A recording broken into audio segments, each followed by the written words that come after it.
So Rasulullah sallallahu alaihi wasallam, at many instances, it was the divine help of Allah subhanahu wa ta'ala, actually in every occasion. But sometimes Rasulullah sallallahu alaihi wasallam would just raise his hands and instantly the effect would be noticed. This is also a mu'jiza and the miracle of Rasulullah sallallahu alaihi wasallam.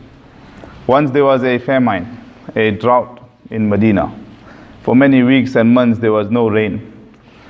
So obviously Sahaba radiallahu anhum that were acquainted with Rasulullah sallallahu alaihi wasallam, they knew the aspects of sabr and shukr, etc. But some Arabs were living in distant lands. So one Bedouin came from a desert land and he walks into the masjid on a Friday.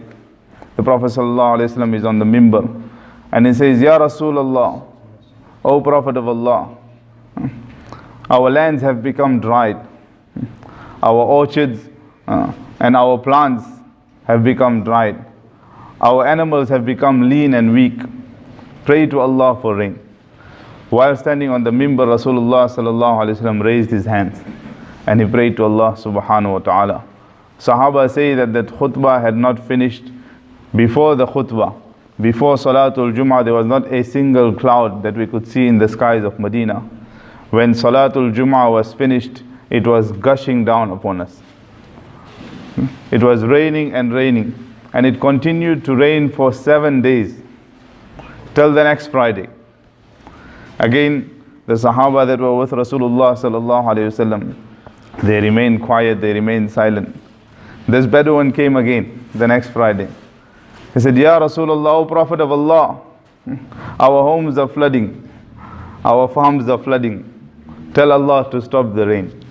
Rasulullah sallallahu alaihi wasallam raises his hands.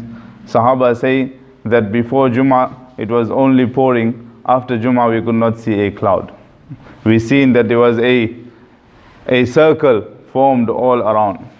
This was the instant help of Allah subhanahu wa ta'ala.